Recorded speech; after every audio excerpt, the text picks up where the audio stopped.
The deputy paused at the edge of the snow-dusted turnout, breath fogging the windshield, radio silent. Tire impressions vanished into frost-hardened gravel. A purse lay half-buried near the ditch, leather stiff with cold. No footprints, no movement, only the hum of winter and the certainty that something had gone terribly wrong. If you like stories like this, make sure to subscribe and like the video. The discovery occurred on December 3, 2002, along a lightly traveled county road outside Laramie, Wyoming, a stretch locals used to cut between town and ranch land when the interstate felt too exposed to wind. The purse belonged to 22-year-old Emily Hartwell, a University of Wyoming senior who had not returned to her apartment after a late shift at a bookstore near downtown. Her name would become familiar in small-town headlines, printed beside grainy photos pulled from student records and holiday snapshots. At first, the scene suggested abandonment rather than violence. The purse showed no sign of struggle. Cash remained inside. The keys were missing. The cold had already erased fragile traces. Emily Hartwell was born and raised in Cheyenne, the youngest of three, known among friends as careful and methodical. She drove an aging blue sedan, kept her receipts folded in a wallet, and called her parents every Sunday evening without fail. Thanksgiving had passed days earlier, and she had driven home to help set the table, to listen to her father talk about snowpack and road conditions, to promise she would come back for Christmas Eve.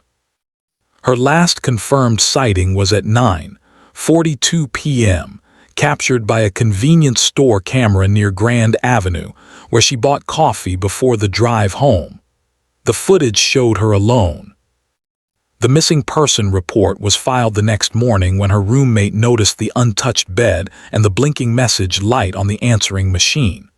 Laramie police initiated a standard protocol, canvassing her route, contacting employers, reviewing phone records.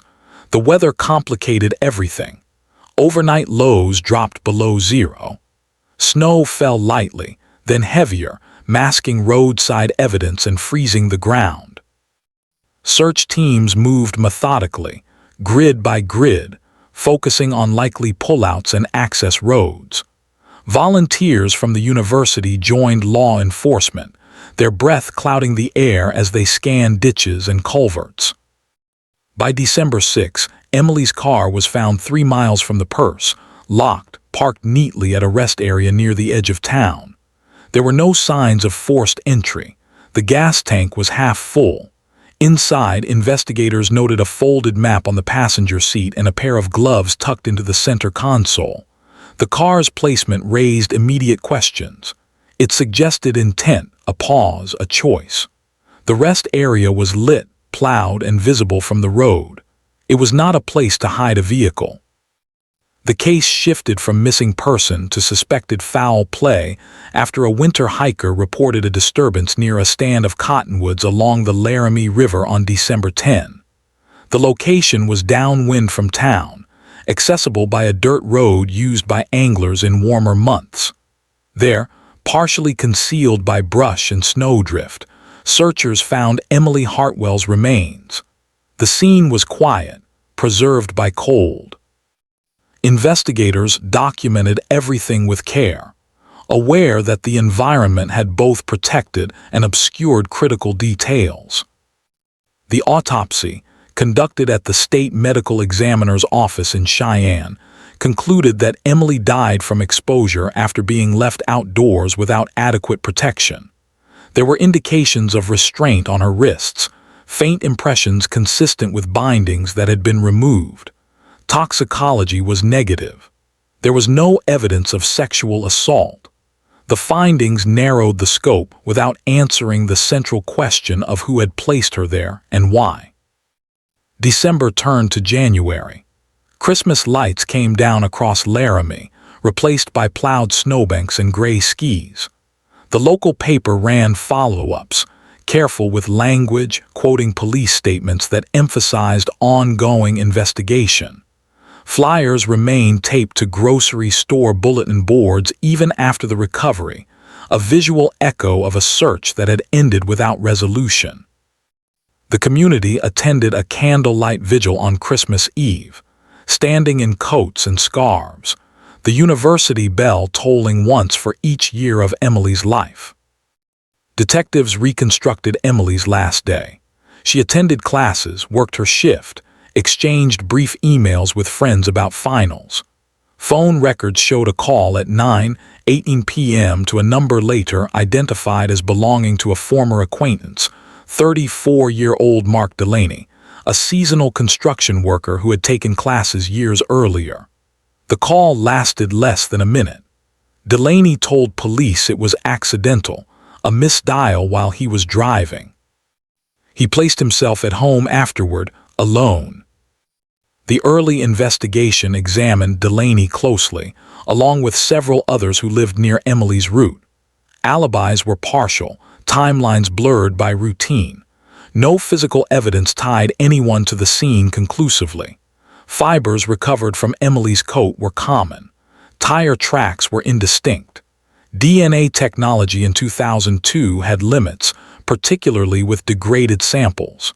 The case cooled as winter deepened and then passed. Over the next years, detectives revisited the file during slower periods, re-interviewing witnesses, checking tips that came in after television segments aired during sweeps weeks.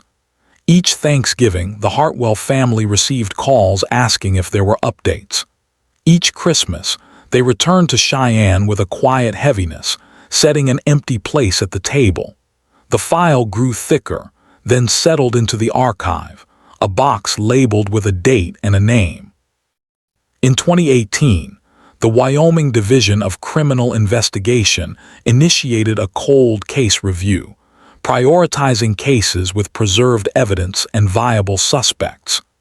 Emily Hartwell's case met both criteria. Advances in forensic analysis allowed technicians to re-examine trace materials collected from the binding's impressions and from the interior of her car. A partial DNA profile emerged from skin cells recovered from the steering wheel and door handle, a mixture that had not been usable before. Analysts separated the components and uploaded the unknown profile to CODIS. There was no immediate match. Investigators broadened their approach, employing genetic genealogy with court authorization. Months passed as specialists built family trees from distant relatives. The work was painstaking, constrained by privacy rules and verification standards. By late 2020, the tree narrowed to a line that included Mark Delaney. A discarded coffee cup obtained during surveillance provided a direct comparison. The DNA matched. Detectives reviewed Delaney's movements in 2002 with fresh eyes. Employment records showed he had finished a job early the night Emily disappeared. Cell tower data, limited but informative, placed his phone near the river corridor during the critical window. A witness, re-interviewed, recalled seeing a pickup similar to Delaney's near the Cottonwoods that December, a detail dismissed years earlier as too vague. Together, the pieces formed a lawful, coherent picture. In January 2021, nearly 19 years after the discovery in the snow, Mark Delaney was arrested without incident. The charge was second-degree murder. The affidavit outlined a theory supported by evidence rather than speculation. Delaney encountered Emily after her shift, offered help with a car issue that did not exist, restrained her, and left her exposed to winter conditions. The motive, according to prosecutors, was control rather than profit or passion. The arrest sent a quiet shock through Laramie. There were no crowds, no sirens beyond the necessary. The local paper reported the facts with restraint. In court, Delaney eventually accepted a plea agreement that acknowledged responsibility and spared the family a trial. He was sentenced to a lengthy term in state prison. There were no dramatic statements, only a formal accounting of harm and consequence. Afterward, the Hartwell family returned to the river one last time, accompanied by investigators who had carried the case forward. Snow fell lightly, as it had that first week in December long ago. The files were closed, the box relabeled. In town, life continued. But in the quiet spaces between holidays, the resolution settled, incomplete but real, a measure of truth recovered from winter. The investigation after the arrest required a careful return to the early records, not to rewrite history, but to align it with what science and time had finally allowed. Detectives reopened boxes stored in the county courthouse basement, their cardboard edges softened by years of handling. Inside were photographs taken on cold mornings, reports typed on machines that left uneven ink, and handwritten notes from officers who had since retired. Each document was reviewed against the affidavit, ensuring consistency and lawful procedure. Nothing was discarded.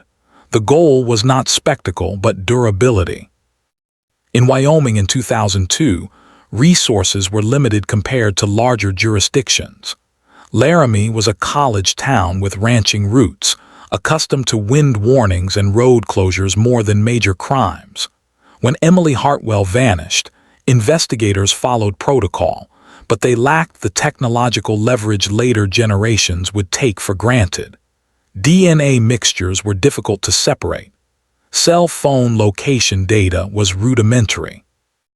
Surveillance cameras were sparse and often recorded over themselves. These limitations mattered in court, and prosecutors acknowledged them openly, emphasizing that the new evidence did not contradict earlier work but extended it.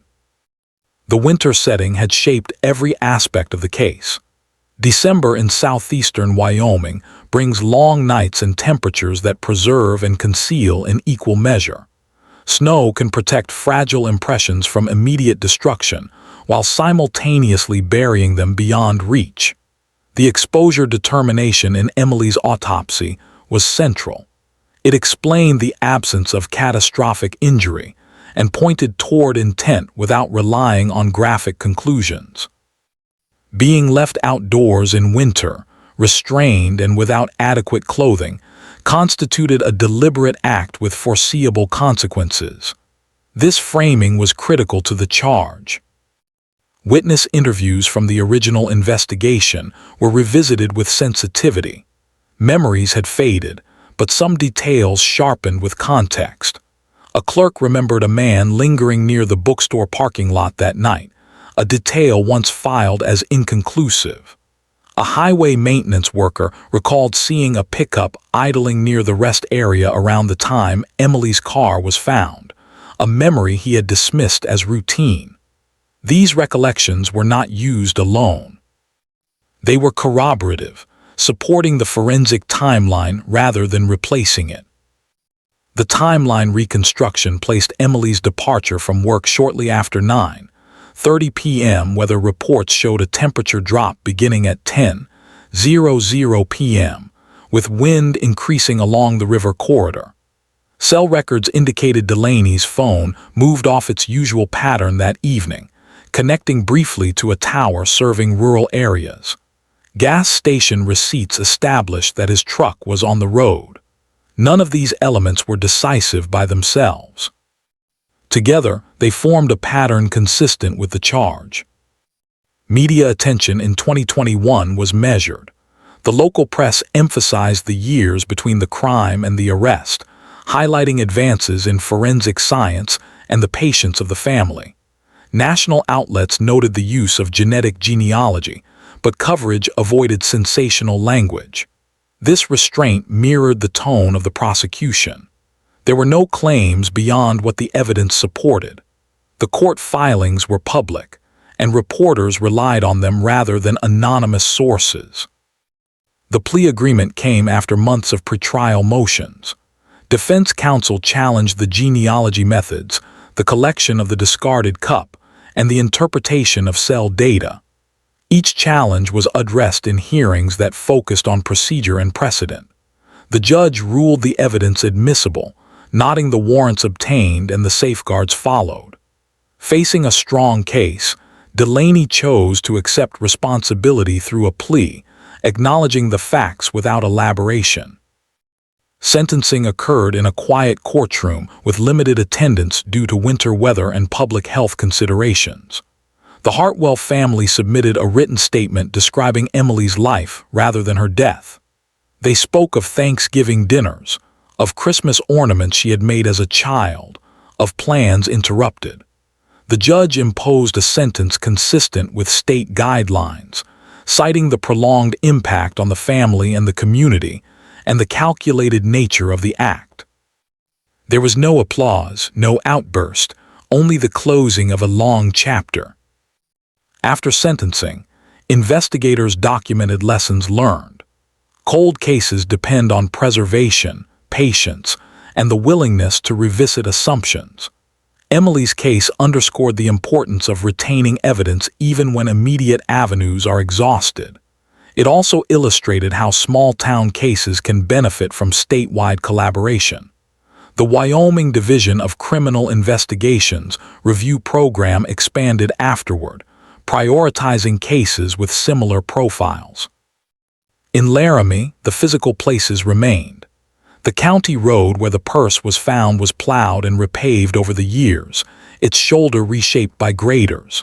The rest area continued to serve travelers, its lights humming against the dark. The cottonwoods by the river stood through seasons, leaves returning each spring, dropping each fall. These landmarks carried memory without markers, known primarily to those who had searched there with flashlights and radios. The quiet aftermath extended beyond the courthouse. Emily Hartwell's name was added to a scholarship fund at the university, supporting students committed to community service. The bookstore where she worked placed a small plaque near the register, unobtrusive, easily missed by those who did not know to look. Her parents continued their Sunday calls tradition with their other children, a ritual altered but not abandoned. For the investigators, closure did not mean forgetting. It meant the ability to answer questions when asked, to provide a record that could withstand scrutiny.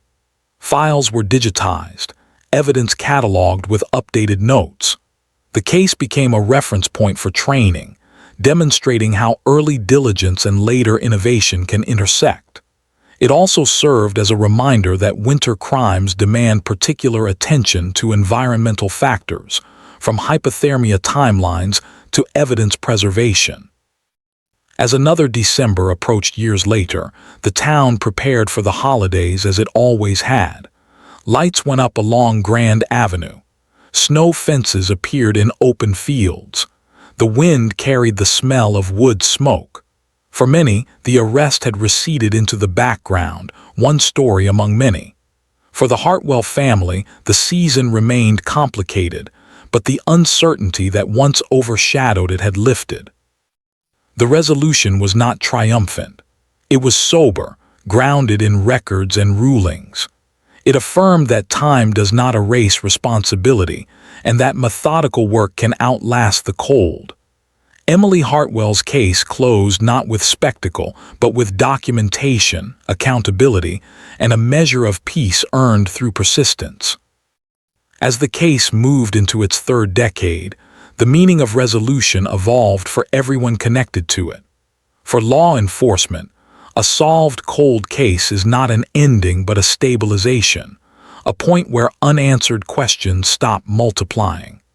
Investigators understood that Emily Hartwell's death could never be undone, and that no sentence could return what was lost. What mattered was accuracy, the confidence that the official record now reflected what had actually happened during those frozen hours in December 2002. The renewed investigation required discipline. Detectives resisted the temptation to frame earlier missteps as failures. Instead, they documented the limits of the time. In 2002, Wyoming agencies relied on film photography, paper logs, and early digital databases that did not communicate seamlessly. Evidence storage followed best practices of the era, but long-term preservation was not always designed with 20-year horizons in mind. That Emily's case could still be advanced spoke to the care taken by technicians who sealed envelopes, labeled containers, and logged custody transfers, even when prospects appeared dim. One of the most scrutinized aspects of the reopened case was the handling of genetic genealogy. Prosecutors anticipated skepticism, particularly from jurors unfamiliar with the process. They prepared expert testimony explaining how distant familial matches could be used to narrow possibilities without identifying a suspect directly. The method relied on public databases and court oversight. Each step was documented. The aim was transparency, ensuring that the science served the law rather than overshadowing it. Mark Delaney's connection to Emily Hartwell was re-examined through a lens free of assumptions. Their brief acquaintance years earlier had not suggested a continuing relationship. That absence of obvious motive initially worked in his favor.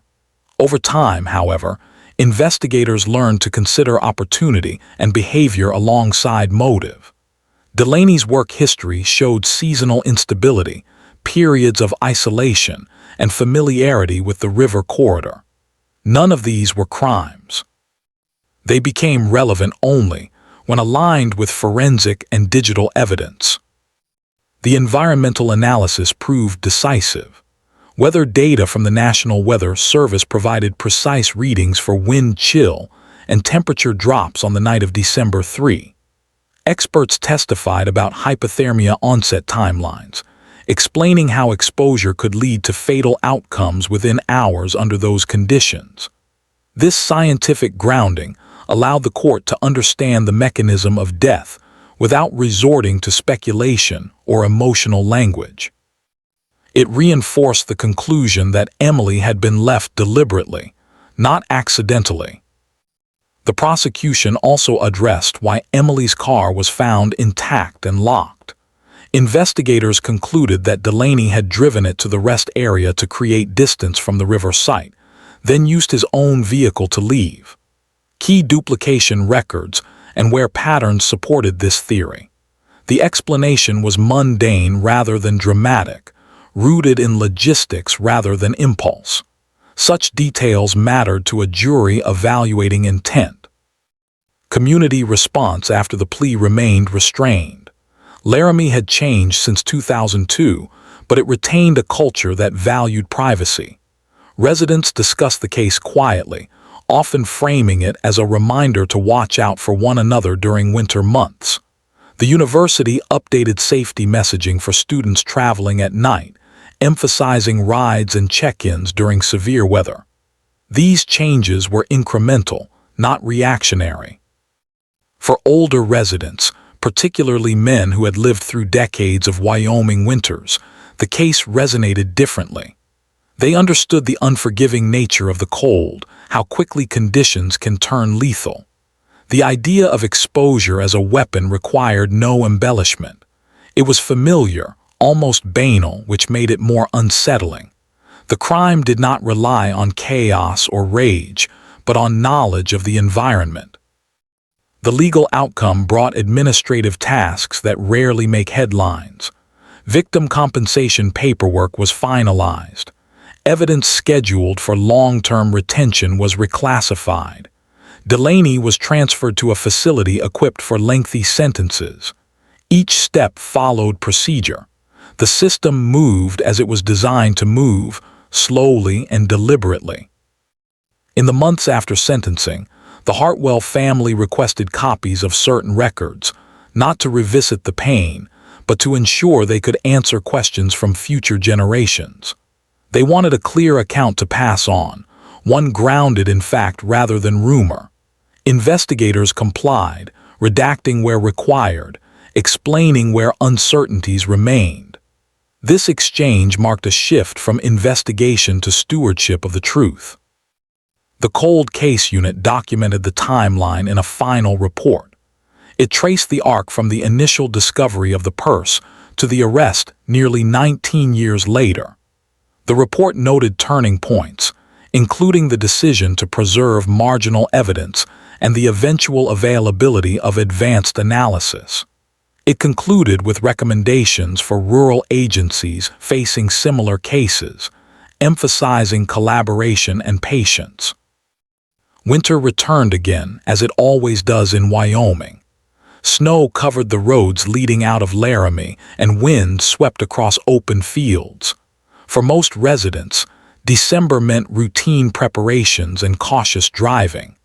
For those who remembered 2002, the season carried an added weight, tempered now by knowledge rather than uncertainty. Emily Hartwell's case became part of the county's institutional memory. It was referenced in training sessions, cited in grant applications for forensic resources, and mentioned quietly among officers who understood the long view of justice.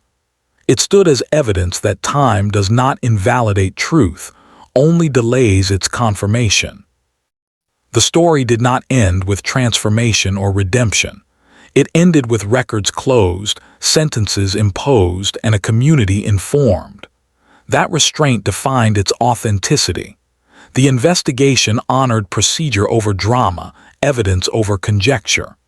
In the end, the cold gave up its hold, not all at once, but through persistence measured in years rather than moments. The fourth phase of the story unfolded quietly, away from headlines, in the administrative corridors where cases truly end. After the sentence was entered into the record, clerks updated databases that still carried Emily Hartwell's name under unsolved status. One keystroke changed a classification, but the meaning of that change carried weight. It signaled that the state of Wyoming now stood behind a single, evidence-based narrative of what happened in December 2002. The prosecutor's office conducted a final audit, a routine step meant to ensure that every disclosure obligation had been met and that no unresolved motions lingered. Emails, lab reports, and expert opinions were indexed and stored. The emphasis was permanence. Cold cases, once solved, still require preservation because appeals can arise years later. The work continued with the same discipline that had brought the case back to life. Mark Delaney entered the correctional system without ceremony. Intake records noted age, medical history, and prior convictions, which were minimal. His classification placed him among inmates serving long sentences for violent offenses. There was no public statement from him beyond the plea.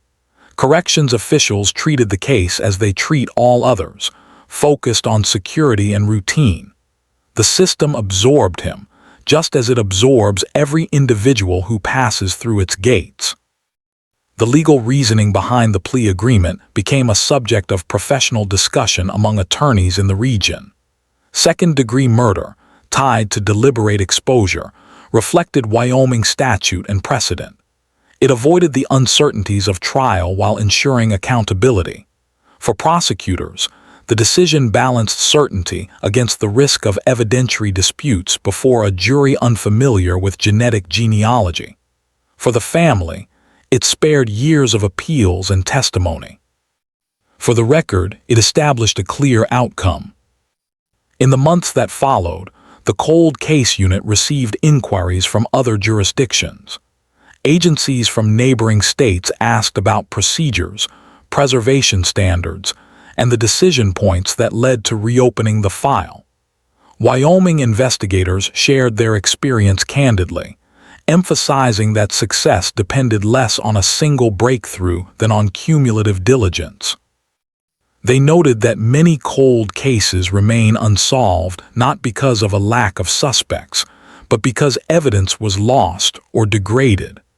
Emily Hartwell's case stood out precisely because it had been guarded. The role of environment continued to draw attention. Training materials began to include modules on exposure-related homicides, a category often misunderstood. In regions with harsh winters, the absence of overt injury does not imply accident. The Hartwell case provided a framework for recognizing intent through circumstance. This shift influenced how future investigations approached similar scenes, encouraging early consultation with meteorologists and medical examiners. Within the community, remembrance took subtle forms. The scholarship fund grew modestly each year, supported by alumni who remembered the case from their student days. Recipients wrote letters describing their plans to work in rural service, education, and healthcare. These letters were shared privately with the Hartwell family, a continuation of Emily's connection to the university she never finished. The bookstore where Emily worked eventually closed, replaced by another business. The plaque was carefully removed and given to her parents. It now rests in their home, among photographs and holiday cards. Objects outlast locations.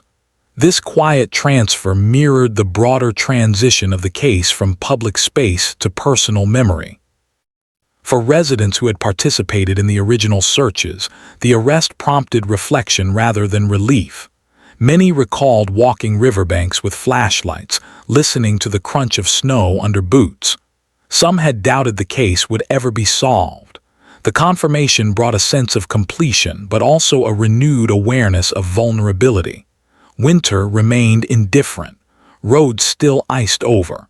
Darkness still fell early. The local press revisited the case one final time on the anniversary of the sentencing. The article avoided retrospection that bordered on sentiment. It summarized the facts, noted the procedural milestones, and quoted officials on the importance of evidence preservation. Readers commented briefly, often expressing gratitude without elaboration. Then attention moved on, as it does. Behind the scenes, archivists ensured that physical evidence was stored according to updated standards. Temperature-controlled rooms replaced older facilities. Digital backups were created for documents that had once existed only on paper. The Hartwell file, once a box on a shelf, became a reference accessible to authorized personnel statewide. This modernization served future cases as much as it honored past work. The ethical dimensions of genetic genealogy continued to evolve nationally. Courts issued new guidance, and policies were refined. Wyoming's experience informed these discussions, demonstrating that the method could be applied responsibly with oversight. The Hartwell case was cited in professional journals as an example of balancing innovation with restraint. As years passed, the case receded into the background of institutional memory. New officers joined the force, learning about it through briefings rather than lived experience. The details remained, preserved in reports and databases, but the emotional immediacy faded. This, too, was part of resolution. Justice systems are designed to carry forward lessons without carrying forward grief. The Hartwell family marked holidays differently now. Thanksgiving remained a time of gathering, but the empty chair was no longer symbolic of uncertainty. Christmas Eve still carried sadness, but it was tempered by the knowledge that the truth had been established. They spoke Emily's name freely, without the hesitation that once accompanied unanswered questions. The broader significance of the case lay in its ordinariness. There were no dramatic confessions, no sudden revelations. Progress came through incremental advances, careful review, and respect for process. This ordinariness made the outcome credible. It affirmed that even in small towns with limited resources, the principles of investigation can endure. In the end, Wyoming 2002 cold case solved. Arrests shocked the community became less about shock and more about steadiness. It demonstrated that time, while it erodes memory, can also create opportunity. When combined with preserved evidence and lawful methods, it allows truth to surface quietly. The winter that once concealed answers eventually released them, not through spectacle, but through patience measured in decades. The final chapter of the case did not arrive with finality so much as quiet continuity. Years after the sentencing, the systems that had carried Emily Hartwell's name adjusted fully to a closed status. Databases reflected resolution. Training manuals cited the case as an example of long-term evidentiary value. The machinery of justice moved forward, incorporating what it had learned without ceremony. That understated conclusion matched the tone of the entire investigation, one built on restraint rather than display. For those closest to the case, the idea of aftermath meant living with an answer instead of a question. The Hartwell family no longer waited for phone calls that never came. They no longer scanned headlines during December, bracing for speculation. Instead, they carried a defined narrative, supported by records and rulings. It did not soften the loss, but it stabilized it. Certainty replaced the erosion caused by doubt. Emily Hartwell's life, often reduced in reporting to age and circumstance, was gradually reclaimed in quieter ways. Family members shared stories with grandchildren who had never met her. Friends from the university reconnected, recalling late-night study sessions and plans interrupted. These recollections existed outside the criminal record, but they mattered just as much. The case had been about how she died, but its resolution allowed space again for who she was. In Wyoming, winter continued to impose its rhythms. Snowstorms closed highways. Ranchers checked fences. College students learned, as each generation does, how quickly cold can turn dangerous. The Hartwell case became part of that shared understanding. It reminded people that harm does not always announce itself loudly. Sometimes it relies on silence, distance, and the certainty that nature will finish what intent begins. Law enforcement agencies across the state conducted periodic reviews of their cold case inventories, informed by the outcome in Laramie. They assessed evidence retention, digital migration, and interagency cooperation. These reviews did not guarantee future resolutions, but they improved the odds. The lesson was clear. Patience and preservation were not passive virtues. They were active strategies. The courthouse where the plea was entered returned to routine. Other cases filled the docket. Judges retired. New prosecutors took oaths. Yet the written opinion accepting the plea remained in the archives, available to anyone seeking to understand how exposure-based homicide could be prosecuted lawfully and effectively. It stood as a reference, not a relic. Mark Delaney's name gradually faded from public discussion. Within the correctional system, he became another inmate number, subject to rules and schedules. Appeals windows closed. The sentence stood. There were no further revelations. This absence of continued drama underscored the legitimacy of the outcome. The case did not require reinforcement through repetition. It held on its own. The ethical questions raised by genetic genealogy continued to be debated nationally, but within the context of the Hartwell case, consensus formed around the propriety of its use. Warrants had been obtained. Databases were accessed according to policy. Direct comparison confirmed the lead. The method had pointed investigators in the right direction, but traditional evidence carried the conclusion. This balance reassured courts and communities alike. Over time, memorialization shifted from public to personal.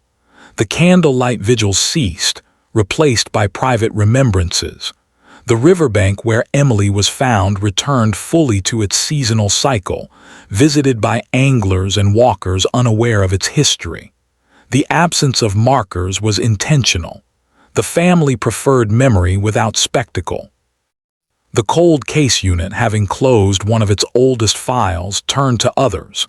Not all would end the same way. Investigators accepted this reality without cynicism. Each case was different. Each depended on factors beyond control. The Hartwell resolution did not create unrealistic expectations. It reinforced commitment. For the older men who followed the case closely, the audience it quietly reached, the story resonated on practical terms. It spoke of responsibility carried across years of work done without recognition of the long view. It reflected values shaped by experience. Do the job right. Keep the records. Trust that time may one day align with effort. As decades passed, the story of Wyoming 2002 cold case solved. Arrests shocked the community became less about shock and more about confirmation. It confirmed that even in sparse landscapes, accountability could take root. It confirmed that winter, while unforgiving, could not permanently conceal truth. It confirmed that methodical investigation, grounded in evidence and law, could withstand the erosion of time. Emily Hartwell's name remained in the record, no longer attached to uncertainty. Her case closed with no embellishment, no excess. The quiet aftermath was its own form of justice. The files rested, the answers held, and in the long Wyoming winters that followed, the story stood complete, resolved not by force of narrative but by the steady accumulation of fact.